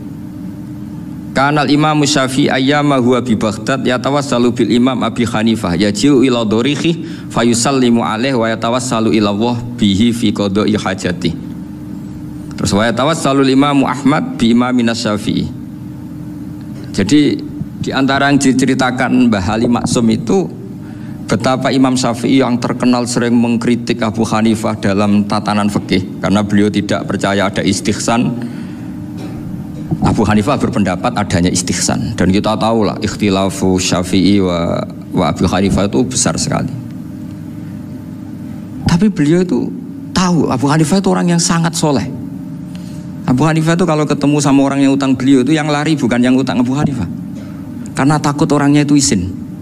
Jadi kalau ketemu yang utang di jalan itu yang sembunyi itu Abu Hanifah. Kenapa engkau sembunyi? Ada yang utang saya lewat, nanti orangnya malu. Jadi setingkat Robiah Adawiyah itu beliau di rumah ada maling itu sembunyi.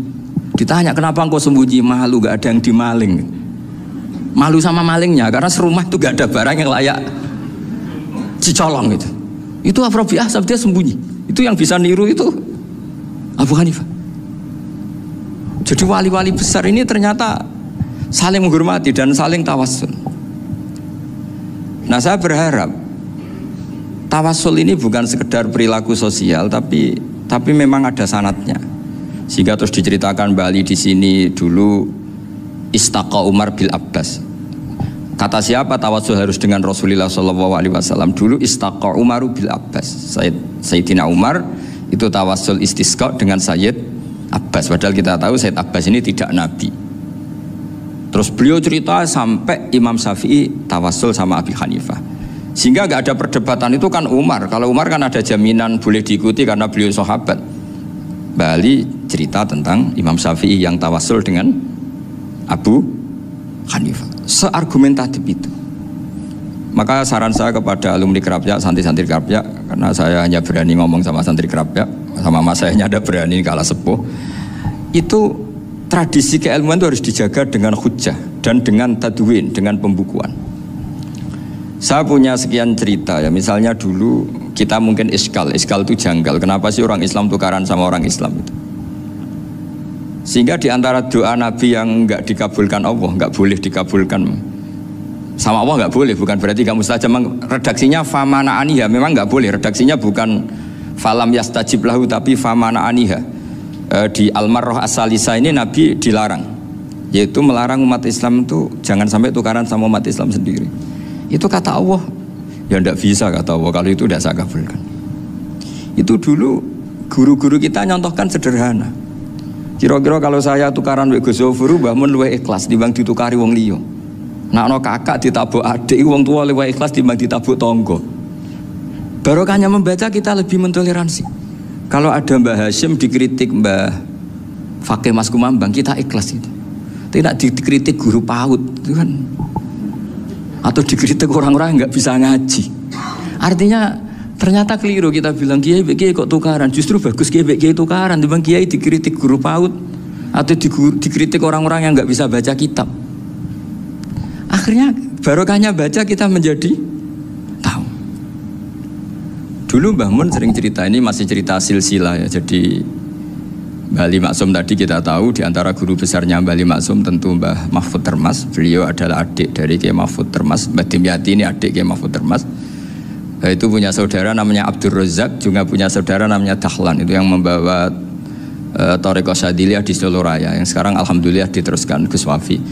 Dulu di antara pesannya Mbah Mun ke saya, hak Wafi kandani kon ziarah ning Mbah Dimyati. Mergo Thariqah Syadziliyah dulu itu yang bawa keluarganya Mbah Dimyati. Jadi semuanya ini masih dzurriyyatan ba'duha min ba'd. Nah pesan saya karena tadi Mbah Munawir yang termasuk orang pertama yang bawa Quran, bawa Qiraah Sabah. Kenapa saya bilang termasuk? Karena kalau bilang paling yang pertama ini nanti butuh data dan itu agak kerepotan. Tapi yang jelas mimman istahara lah. Mimman istahara yang membawa Sab'ah ke sini itu adalah Mbah Munawir. Terus beliau ngajarkan diantaranya ke Mbak Arwani pakai kitab Satibi, pakai kitab Nazmus Satibi. Terus Nazmus Satibi itu diteruskan oleh Mbak Arwani, ditulis. Yang nulis dulu Mbah Dola Salam. Bapak saya itu murid Mbah Dola. Dulu Mbah Dola sebelum ke Mbak Arwani ngaji sama Ki Said di Sampang. Bapak saya sebelum ngaji di Mbah Dola sudah hafal Quran lewat buyut saya sendiri namanya Ki Zubaidi. Yang Ki Zubaidi akhirnya jadi menantunya Mbah Ahmad Su'eb. Jadi buyut saya kandung ini namanya Sofia, itu angsal keluarga Lasem yang adiknya. Sofia ini punya adik Badi'ah yang jadi ibunya Ki Sahal. Terus Ki Sahal punya Mbak Yu namanya Muzayanah, punya di Garwo Ki Mansur punya anak Gus Qayyum. Jadi dulu ibu saya, ibunya Gus Sofur, ibunya Pak Maftu itu semuanya di Lasem. Karena saya dari keluarga Gen ya Lasem, dari keluarga sanad guru ya Lasem. Tapi Lasem Bahdawi itu dulu ngajinya di Mbah Umar Harun di Sarang. Nah, Mbah Umar Harun ini menangi Sayyid Ahmad Zaini Dahlan. Sayyid Ahmad Zaini Dahlan ini punya cucu keempat yang hidup di Sedan. Terus makamnya di Lasem, namanya Habib Haidar. Itu yang nulis biografinya Mbah Maksum. Mbah Maksum bukan Bali, geografinya Mbah Maksum. Itu ditulis oleh Habib Haidar, namanya Haidar bin Hasan bin Sodaqoh bin Ahmad Zaini Dahlan. Nah, Habib Haidar ini menantunya Sayyid Hamzah Sato. Hamzah Sato itu Hamzah bin Abdullah bin Umar. Itu kakaknya Sayyid Abi Bakar Sato, Sohibul I'anah. Nah Sayyid Umar ini yang dulu ngajari mbahnya Mbah Mun namanya Ahmad bin Su'eb. Nah, di antara ajarannya adalah baca kitab-kitab kecil yang bisa dihafal. Dibawalah ke sarang jadi metode muhafadzah. Tapi kemudian lama-lama oleh pondok itu jadi syarat kenaikan kelas. Dulu nggak ada muhafadzah untuk kenaikan kelas ya, supaya orang alim itu harus hafal. Lama-lama dipakai syarat untuk muhafadzah. Jadi semua ini sanad harus kita ingat supaya kita bisa menjaga tradisi. Termasuk tradisi ini kiai seneng jagungan, terus ngomong ra penting. Itu juga sanad. Setahu saya Mbah Mun itu kalau ketemu bapak ya guyon terus. Saya punya kenangan tuh yang dulu agak iskal tuh begini. Ada isu lah, entah isu entah hoax entah apa, ada kaji itu agak beling itu, pokoknya beling lah gitu. Seneng siapa itu, rondo lah apa itu. Pokoknya beling gitu. Ketika Mbah Mun dilaporin tamu kalau kaji itu beling sama rondo itu, Mbah Mun tanyanya lucu.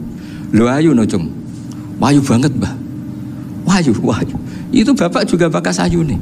Dulu saya sekali ini kiai kok bakas wong ayu, bakas budine barang lah kira-kira gitu. Tapi setelah saya tambah alim, tambah ngerti itu, kata bapak gini, ya ape bakas ayu hak timbang iya no malah qadzaf. Ternyata seni. Sekali Mbah Mun atau bapak bilang, waji kok zino kaji, maka larinya ke qadzaf. Maka menghindari bahasa menuduh, ngomong yang nggak penting. Loh ayu no. Jadi kiai dulu tuh orang sok suci tapi menghindari hal-hal yang jadi punya seni untuk ngelola kehidupan. Orang bermalam-malam jagungan sama teman asik itu kan perlawanan terhadap nafsu kita, syahwat kita untuk mungkin nikmati dugem di bar atau di tempat-tempat maksiat. Itu setan di Indonesia tuh kakuati sama Ki Jawa. Orang supaya tidak tertarik maksiat itu Ki Jawa cukup ketemu kancane masak terong guyon, gejlok-gejlokan zaman mondok, sewengi lulus sangka maksiat. Bar wis tutup. Perlawanannya sederhana, nggak pakai tahajud, nggak pakai wiridan, karena Ki Jawa juga koyoknya rapati potongan ahli ibadah gitu, itu jagungan gitu. Jadi setahu saya itu pernah lihat Bali itu sekali ketika beliau ngisi ceramah di Mbah Hamid Bedowi, saya masih kecil diajak bapak. Dulu kalau bapak ngelihat Bali sama Mbah Hamid itu mesti nangis, karena dua orang alim bertemu. Yang akhirnya ya bisanan itu Mbah Hamid punya anak Gus Nasih, di sini ada Mbah Nafisa, terus jadi Mbak Salih Hindun itu. Jadi dulu tuh ya guyon terus ketika ketemu. Itu yang sering bodoni Mbah Hamid itu ya Ki Bisri. Kiai Bisri itu kalau datang ke Kiai Hamid Pasuruan, nak wali tenan aku teko ditata nomangan. Jadi ukurannya ya, ternyata sampai sana dikei mangan tenan. Masih belum mengakui, kan nak wali tenan aku kiai urung di mobil, dongakno aku di mobil. Sudah kalah satu seri itu masih gak terima. Lalu itu Mbah Hamid akhirnya berdoa, ayo monggo, mugi-mugi Kiai Bisri gak ada mobil. Itu setelah didoain masih tanya, mereknya apa merek? Jadi itu Mbah Hamid jawab, ya paling Holden itu. Nah, paling Holden. Itu nyari mobil itu ya adalah dapatnya Holden. Suatu saat Mbah Bisri diundang Mbah Hamid gak dikasih bisaroh. Karena utangnya sudah banyak Mbah Hamid. Mbah Bisri ini utang tadi, utang doa tadi. Itu ya gak dikasih bisaroh. Ya gak mau kesang apa-apa kelambimu kayak aku. Didol sama mukhibbinya Mbah Hamid. Itu harganya melebihi jatah bisaroh. Ketemu Mbah Hamid, Kang, susu Kang, mergo. Jadi dulu itu rileks, makanya ini yang diceritakan ke Zofur. Sebetulnya kalau kiai-kiai itu bersanat itu ya rileks, hidupnya itu rileks. Karena rileks ini perlawanan terhadap kemungkaran. Saya dulu musyawarah sering sama Gus Zofur usul fikih. Itu jelas di antara yang ditulis Lubil Usul itu. Ya kita tahu tadi misalnya sanad usul fikih, Mbah Ber itu sangat al-usuli Kiai Zubair Dahlan, abahnya Mbah Mun. Punya murid diantaranya Kiai Sahal. Kiai Sahal punya karangan Thariqatul Husul fi Syarhi Lubil Usul. Itu Thariqatul Husul itu beliau ngendikan dalam mukaddimah bahwa saya bisa mensyarah ini berdasar ngaji maknani sama Mbah Zubair. Terus beliau mengutip sarah itu dari kitab Nailul Ma'mul. Beliau ngendikan binus khotin khotiyah ghairi matbu'ah. Dan itu ditemukan di Kiai Mansur di Lasem. Karena Kiai Mansur iparnya Mbah Sahal. Mansur bin Khalil itu diantara katibnya Syekh Mahfud. Jadi semuanya ini sambung. Mbah Ber saking ahli usul fikihnya, kalau ngajar usul fikih itu kalau guyon takriran saya ini lebih memahamkan ketimbang sarah. Ya sudah, terus Mbah Zubair Kiai Fakih, terus Syekh Mahfud. Di sini Syekh Mahfud termasuk orang yang dekat Mbah Munawir, sampai putrane Mbah Mahfud namanya Gus Muhammad dibawa Mbah Munawir, kemudian mondok di Termas diantaranya, terus dinikah jadi menantunya kalau nggak salah Haji Taslim di Betengan, kemudian sekarang juriannya Mbah Mahfud di Betengan. Ini nggak boleh hilang secara seperti itu. Diantara di usul fikih diterangkan, ketika diantara 5 hukum itu ada yang bernama mubah. Mubah itu boleh dilakukan, boleh ditinggalkan, dan kalau dilakukan ya tidak berpahala, ya tidak disiksa. Itu ada ulama yang protes nggak bisa seperti itu. Itsma min mubahin ila wa tahaqqaqu bihi tarku haramimma. Fa'il zamu minas sukun tarkul qatli wa minas sukut tarkul qadaf. Tidak bisa, mubah itu tidak ada. Kalau kiai jagungan semalaman, itu Allah ngitungnya itu hada taroka dugem, wahada taroka delok dangdut, wahada taroka kada wa kada. Oh, itu luar biasa. Dan kita ngikuti yang seperti itu saja. Gak usah tahajud, gak usah witir telulas kaya ora kuat timbang gremeng. Sewengi jagungan, setan ngenteni kita tergoda maksiat, ternyata maksiatnya sampai tutup, kiainya masih apa? Jagungan. Jadi jagungan saja ada ilmunya bahwa itu perlawanan terhadap tarkul ma'asi. Sehingga bagaimana Anda katakan mubah ini mubah, toh gunanya adalah tarkul haram. Meskipun efek mubah juga bisa tarkul wajib, wae bojo blonjo turu. Karena wayang rumah ibuke turu, itu halal wajib. Jadi mubah itu resikonya ya bisa tarkul wajib, bisa tarkul haram. Sehingga kalau sanad ini terjaga secara baik, secara kultur, saya sering juga saguan sama Gus Zofur itu mesti tak niati gitu.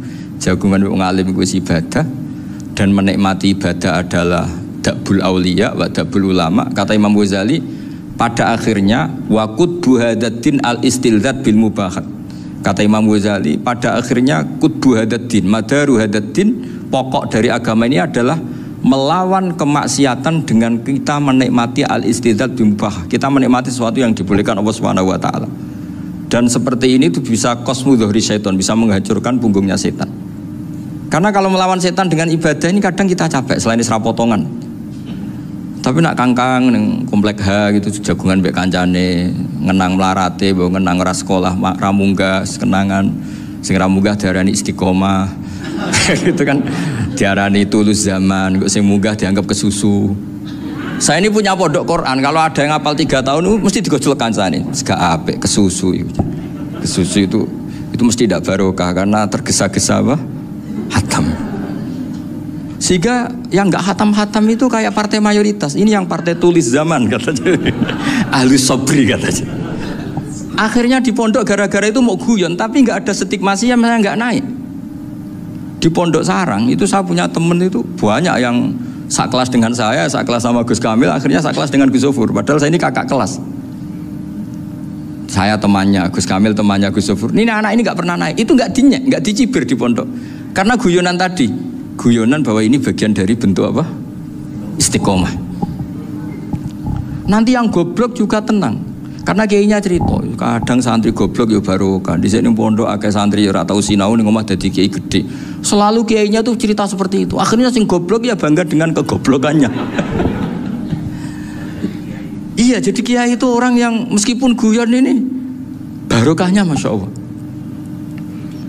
Dan setahu saya kiai-kiai alim itu ya senengannya guyon, karena tadi guyon itu luar biasa. Bapak saya itu kalau pesan sama saya itu enak ngaji is guyon nice. Wong ning omah mikir utang, mikir wedi bojo macam-macam, kok ngaji kok jak nangis pisan, nangis ping pindho gitu. Sudah jak guyon ae. Paling gak lali gitu. Dan beliau punya dalil kul bi fadlillah bi rahmati fa bidzalika falyafrah. Jadi jangan sampai orang ini farah bil maksiat, jangan sampai orang itu.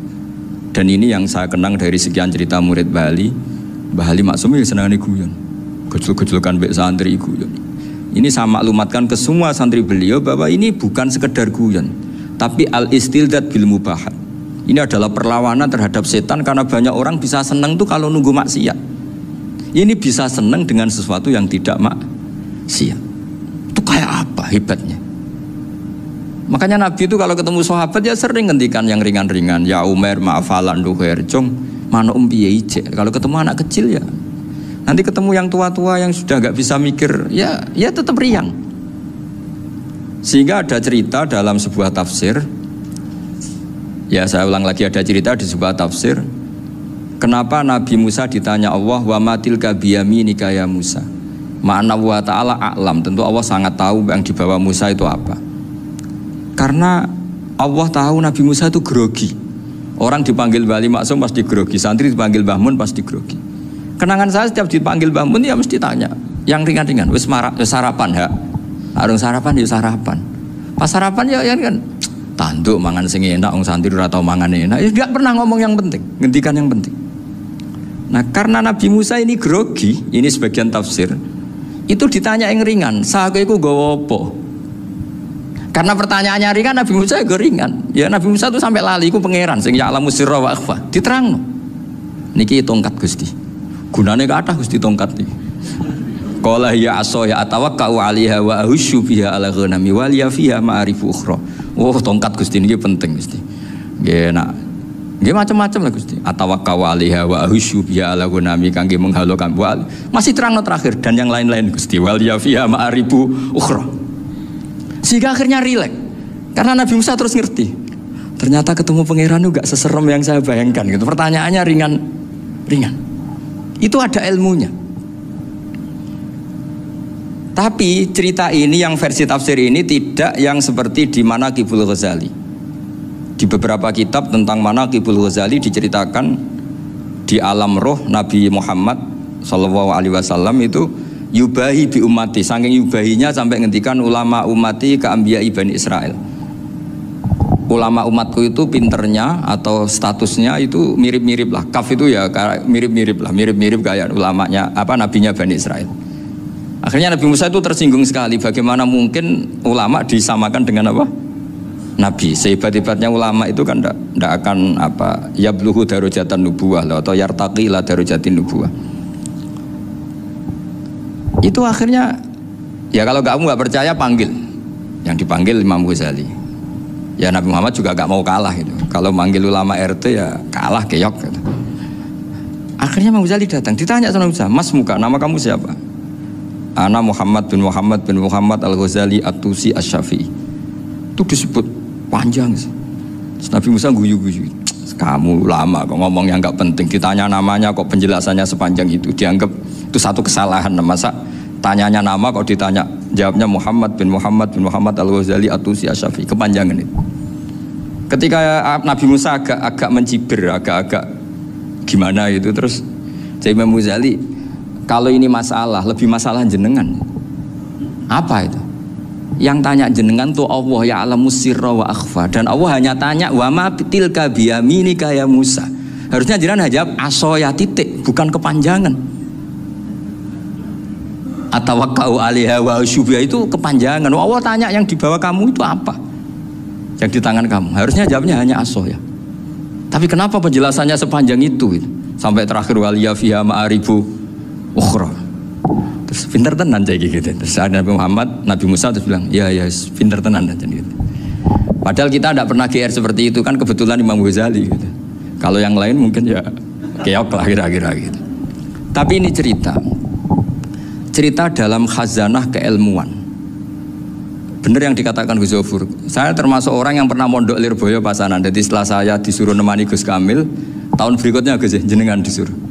Pokoknya anakku mbok sak wulan lah kudu tahu mondok Lirboyo. Piye aku tahu ngaji Wakarim. Terus yang disuruh mbaturi Gus Kamil itu saya. Jadi saya pernah 1 bulan tuh di Lirboyo. Karena saya ini santri beling ya, kontraknya pokoknya penting ziarah Bakarim. Ya saya nggak pernah ngaji, pokoknya gerbar ngisa. Ziarah ya sudah. Ngaji subuh ingat saya sama Gus Imam. Itu dari 17 hari ingat saya ngaji 2 kali.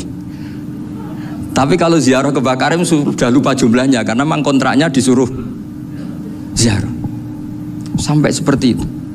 Dan saking senengnya bangun sama Bakarim saya masih ingat. Ngamplopi salam template itu masih ingat untuk Gus Anwar, untuk Gus Imam, untuk Gus Kafabi, termasuk untuk Gus Maksum.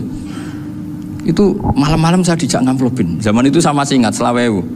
Zaman itu kos 1 bulan itu 13.000. Jadi kira-kira kalau 25.000 itu untuk kos 2 bulan. Jadi saya krusnya itu pakai kos. Saya masih ingat Mondok Sarang itu kos 1 bulan 13.000. Berarti kira-kira 500.000 itu di amplopin sendiri sama bangun. Ini untuk Gus War, ini untuk Gus Imam, ini untuk Gus. Padahal Gus Imam ini mondoknya sudah di Mbah Mun. Itu Mbah Mun hormatnya sampai untuk jatah salam template. Nah yang ribet kebalikannya, kita pulang Gus Imam karena melihat Gus Kamil ini putrane Mbah Mun, Gus Kamil disangoni. Saya juga disangoni karena Gus Imam dulu ngaji juga sama Pak D saya, sama keluarga saya. Itu kata Gus Kamil setelah keluar, mau kamu nih gue abal ya boten, berarti gue aku jadi. Karena ini penting, ini kalau sampai dianggap tukar guling, ribet deh. Jadi ditakwil sendiri lah, mau kamu nih gue abal ya boten, yes berarti halal. Tapi sama Mbah Mun ya ditanyanya bukan apa, karena untuk meneruskan tradisi bahwa kalau kiai ketemu itu ya saling memberi hadiah, saling itu sudah faqaddimu baina yadayna najwakum apa sedekah. Sehingga ketika Krapyak ini punya Bali Maksum alim alama, kemudian melahirkan murid-murid yang juga ibar kayak Mbak Warsun bisa ngarang apa Kamus Al-Munawwir, Pak Bik juga punya karangan Kamus Al-Muasir. Saya itu punya semua. Karena ini adalah buah dari bahwa kita ini tidak kalah sama produk-produk yang di sana. Bahwa produk di kita ini sudah cukup untuk mengantarkan orang menjadi alim alama. Dulu Mbak Zubair ke Mekah ya sudah alim alama. Gus Zofur ke Al-Azhar sudah alim. Semua teman-teman kita ke Mekah itu sudah alim semua. Padahal produk mondoknya ya tadi mau digojlok kiai ini, terus mangkel be keamanan biasanya itu. Biasanya musuh besar pondok itu keamanan. Jadi ya bukan berarti gojlok ibunya Gus Maftuh enggak, biasanya keamanan itu musuhnya apa? Banyak. Jadi cerita-cerita saya mohon sekali murid-murid Krapyak jangan hanya ngaji fikih. Kalau hanya ngaji fikih itu posisi Abu Hanifah itu seakan-akan nyuwun sewu orang yang sangat tidak ahli hadis. Karena beliau di situ kelihatan kalah sekali dengan Imam Syafi'i. Apalagi di perdebatannya Muhammad bin Hasan Asy-Syaibani dengan Imam Syafi'i itu kelihatan sekali betapa Abu Hanifah itu orang yang nyuwun sewu ditinggalkan dalam ilmu hadis. Sampai beliau hanya dapat gelar min ulama ahli ra'yi, termasuk ulama yang kuat logikanya. Juga harus baca kitab-kitab seperti ini. Ternyata di balik Imam Syafi'i mukhalif pada beliau di bab-bab fikih, perilakunya sangat hormat. Sampai beliau tuh kalau tawassul ke kuburannya Abu Hanifah. Dan beliau ngendikan an-nasu fil fiqhi iyalun ala Abu Hanifah. Semua orang yang ahli fikih itu masih anak buahnya Abu Hanifah. Saya berkali-kali cerita, mazhab Syafi'i itu alatut tadhir hanya 2, yaitu al-ma' wa turab. Abu Hanifah nambahi wanar. Alasannya Abu Hanifah, orang mukmin yang dosanya banyak itu dibakar di neraka, dan alasannya Allah litadhirihim, untuk mensucikan mereka. Sehingga pikirannya Abu Hanifah, an-nar itu min alatit tadhir. Apa yang terjadi ketika bata itu, batu bata yang dibakar, di situ campur teletong, campur apa-apa, itu kalau sudah mazhab Abu Hanifah selesai, sudah suci, karena sudah ngelewatin pembakaran. Meskipun kita tidak akan kalau kehilangan air terus wudhu dengan api, bisa bunyi semua itu. Tapi apapun itu menjadi solusi. Sehingga saya punya kitab namanya Ikhtilafu Malik, Ikhtilafu Malik wa Abu Hanifah, atau Ikhtilafu Syafi'i ma Abu Hanifah. Itu kelihatan sekali kalau Abu Hanifah itu nyuruh posisinya kalah, karena yang ngarang orang-orang Syafi'i.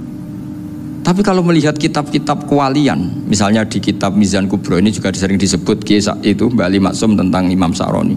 Berkali-kali beliau mengutip Mizan Kubro. Itu Abu Hanifah adalah orang yang sangat mukasyafah. Artinya ketika Nabi cerita air wudhu itu menjatuhkan dosa, tidak ada air wudhu yang jatuh ke kamu kecuali saat itu juga dosa kamu jatuh. Itu beliau datang ke Madharota Kufah. Kemudian beliau bilang sama si orang tua tadi, tub anizina. Orangnya terus bilang atubu minazina. Ada lagi pemuda datang dibilangin tub an ukuki walideka, terus bilang tub tu an ukuki walidayya. Sampai yang terakhir ada tub an sima ya alatilahwi atau an sama ya alatilahwi, terus tub tu an sama ya. Ketika orang itu ditanya, kenapa engkau begitu tahu dosanya apa? Saya tahu air wudhu ini menjatuhkan apa. Jadi kira-kira kalau zina mungkin ya batang babi lah, kalau hanya sekedar melihat bak-bak mungkin ya curut atau tikus lah, kira-kira gitu. Nak dulu sediluk ya mungkin ya tikusnya cilik gitu. Nak dulu suwi ya tikus werok itu atau apalah, pokoknya beliau itu tahu. Tapi anehnya Abu Hanifah apa? Setelah itu dia nangis minta mukasafahnya ditutup. Ya Allah, saya ini mukasafah kok malah menjadi tahu sawatil mukmin. Padahal aturan syariat jenengan man satara musliman satarahu, bahwa enggak baik melihat jeleknya orang mukmin. Minta ditutup. Makanya saya ini bangga ada mukasafah. Makom yang kita sampai sekarang tuh makom setelah Abu Hanifah mukasafah. Jadi Abu Hanifah repot-repot mukasafah, minta makomnya ditutup, tidak menjadi mukasafah. Dan alhamdulillah kita sudah tidak mukasafah sebelum minta ditutup. Jadi kita ini keren. Keren karena aturannya itu man satara musliman satara huwa, yang tidak tahu aibnya orang muslim maka Allah akan nutupi aibnya di akhirat. Dan kita alhamdulillah barokahnya tidak mukasafah, tidak ngerti aibnya orang mukmin. Jadi kita harus pakai patokan ilmu. Saya ulang lagi, kita harus pakai patokan. Makanya saya tahu betul ketika Kiai Hamid Pasuruan, beliau dulu ngaji Jamul Jame, ngaji Juman, Bali Maksum di sana sama Gus Habib, sama Gus Muhammad bin Mahfud. Termasuk mbah saya kandung dulu Kiai Sidik, mbah saya yang dari itu juga ngaji di Termas. Bapak saya dulu Kiai Nur Salim ngaji di Buyut Baiti. Dulu itu kawin juga sederhana, kayak cerita Gus Zofur. Jadi bapak saya kandung itu Kiai Nur Salim itu ngaji di Mbah Baiti. Mbah Baiti itu adik kandungnya buyutnya saya dari ibu. Nah, Mbah Baiti itu teman akrabnya mbah saya namanya Kiai Nur Sam, Mbah Nur Sam. Singkat cerita terus Nur Kiai Jorabi narata Arabekno itu. Setelah bapak saya ke Badullah mau ditawarin jadi mantu, kata bapak saya kula pun dipek mantu Mbah Baiti. Akhirnya dapat ibu saya itu. Karena ibu saya itu cucu Mbah Baiti, cucu lambung, jadi mbahnya ibu saya itu Mbak Yunya Mbah Baiti. Namanya Mbak Sofia tadi yang dapat Mbak Idris itu, yang Mbak Idris ini bin Umar. Ya Mbak Umar yang mbahnya Mbak Hamid itu, Hamid bin Abdul bin Umar. Kalau bahasa itu Fatimah binti Idris bin Umar. Dulu kecilnya Mbak Idris namanya Abdul Khalik. Kalau kecilnya Mbak Hamid namanya Abdul Mukti. Kalau kecilnya Mbah Maksum namanya Muhammadun kalau nggak salah. Dulu itu orang dulu itu namanya dua-dua karena diganti ketika musim apa? Haji. Jadi ini terjaga. Sehingga tidak ada ceritanya kiai-kiai yang jagongan kemudian santrinya itu yang agak-agak khawarit loh. Kiai kok sungi-sungi jagongan, gak tahajud, gak duha, itu tidak ada seperti itu. Karena ini dianggap fi'lul mubahat untuk melawan mungkarat. Jadi sehingga di kitab Ikhya diterangkan, kamu jangan ngira orang-orang soleh ketika jagongan itu min ahlil bitolah wa takasul. Itu orang-orang yang pemalas, itu enggak. Tapi mereka bisa mengasyiki Allah. Bahwa dalam jagongan ketemu teman ya asik, gejol-gejolkan sama Pak Maftuh ya asik. Dan keasikan ini bentuk perlawanan terhadap keasikan harus dengan maksiat. Itu kayak apa kalau kita ngaji sampai seperti itu. Termasuk tadi yang diceritakan Pak Maftuh kitab Hunyah. Semoga beliau cerita juga pernah belajar. Saya pernah belajar kitab Hunyah khatam. Itu diantara yang diceritakan Syabdul Qadir Al-Jilani tadi kata beliau Al-Jilani dipakai Jim Al-Jilani. Ini agak beda dengan kita. Mbah Zubair itu punya kitab namanya Al-Qala'id Al-Uluiyah. Beliau menfatwakan nama-nama ajam itu kamu bebas. Ajamiyun fasna bihi masyita. Sehingga kita kalau punya kiai harus mau qolal ustukhri. Sehingga mau qolal istukhri. Tirmidzi juga nasibnya sama. Qalat rawahut Tirmidziyu. Sehingga rawahut Turmudziyu. Yang satu rawahut Tarmidhiyu. Ya karena kita keluarganya Tarmidhi apa enggak gitu. Makanya kata Mbah Mun sama masih ingat.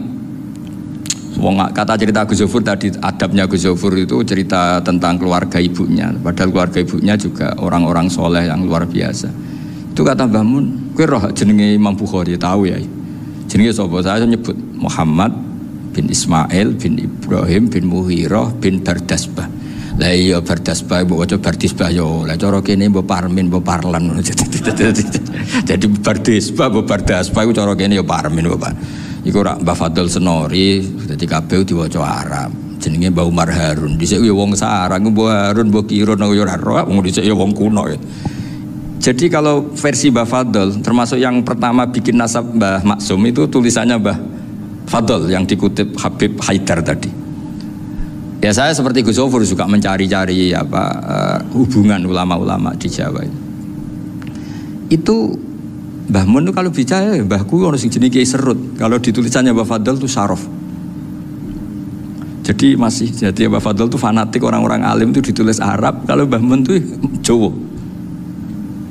Dulu tuh ada wali seto di daerah saya. Dulu orang ya janggal ternyata ada sato itu kesamaan di Arabnya itu. Sehingga kiai-kiai itu ada fanatik Tirmidzi, Turmudi, Tarmidzi, Jilani, Jailani karena ajamiyun fasna bihi masyita. Jadi kalau nama-nama ajam semongko lah baca sekenanya sementing. Cuma mungkin tahqiqnya benar Pak Maftuh tadi memang di Mu'jamul Buldan itu Al-Jilani bikasri jim ya sudah kita baca Al-Jilani. Sebab itu kayak Pondok Pelosok Lirboyo itu menurut saya bagus. Orang itu maknani betul sama gurunya. Kalau Sarang enggak.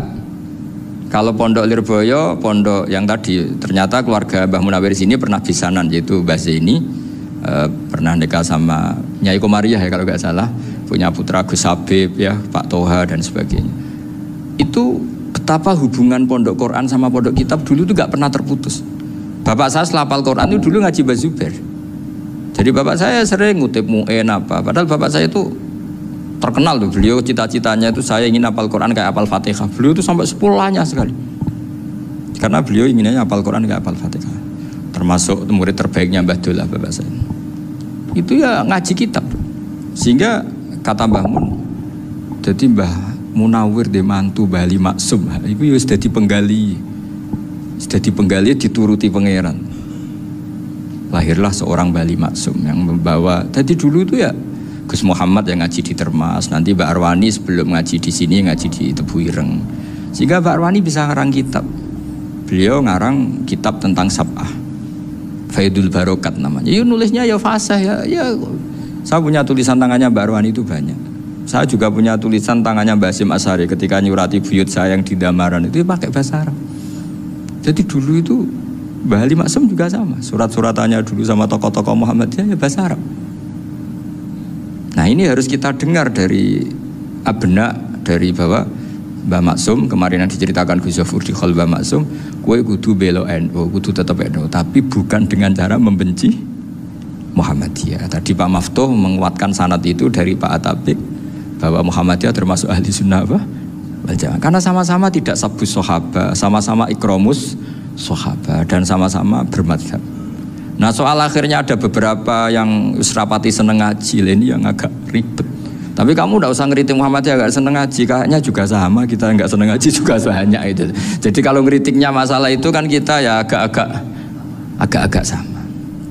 Ya jadi ternyata di sini terus ini yang terakhir supaya nggak lama-lama, Bali juga punya sisi keras sekali. Jadi dalam hal-hal yang khas ini di halaman 87 itu keras sekali. Beliau ngendikan wahal bi jununun hatta usdira amri lil mu'minin alla yazuru rasulahum.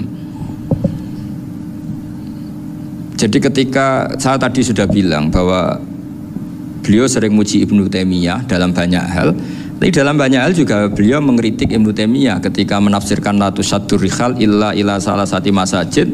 Kemudian Ibnu Taimiyah tidak mentasrekkan, tidak mensunatkan ziarah kubur Rasulullah sallallahu alaihi wasallam. Beliau mengkritik. Dan cara mengkritik adalah ngendikan ulaikal ladzina yuriduna ayyahulu bainahu sallallahu alaihi wasallam wa baina ummatihi fi nakhiyatin. Itu adalah orang-orang yang ingin membuat batas antara Nabi dan umatnya. Saya termasuk terinspirasi makalah Bali ini adalah bagaimana Anda mengkafirkan orang Islam berdasar qala Rasulullah sallallahu alaihi wasallam. Wan nabiyyu asyaddun nasi syafaqatan li ummati. Wan nabiyyu akhrasun nas, orang yang paling serius supaya umatnya ini selamat. Kemudian Anda dengan hadisnya Nabi mentafrik bainahu wa baina ummati berdasar dawuh Kanjeng Nabi. Lu cek mentalahan nih. Makanya saya itu nggak pernah keras di bab ini. Misalnya nyuruh saya ada santri sarang yang nakal. Itu saya tidak berani komentar karena saya tahu Mbah Mun itu sangat mencintai santrinya meskipun yang nakal. Saya melihat sendiri bukan jari ada santri yang cara pelaturan pondok itu diboyong karena nakal. Itu Mbah Mun ngendikan begini. Ya jeng yo ke diboyong itu cara aturan pondok. Nah aturannya pangeran ngger kowe tobat dadi wong apik ya dadi wong saleh. Ya kowe kudu tetep sering rene, kowe tetep santri kudu nyo akhirat. Soal pondok ya ben ana aturan, ben menjen kowe nakal nemen ya diboyong, tapi kowe tetep wong apik. Jadi karena kita tidak mungkin mentafrik bainahu wa baina talamidhi.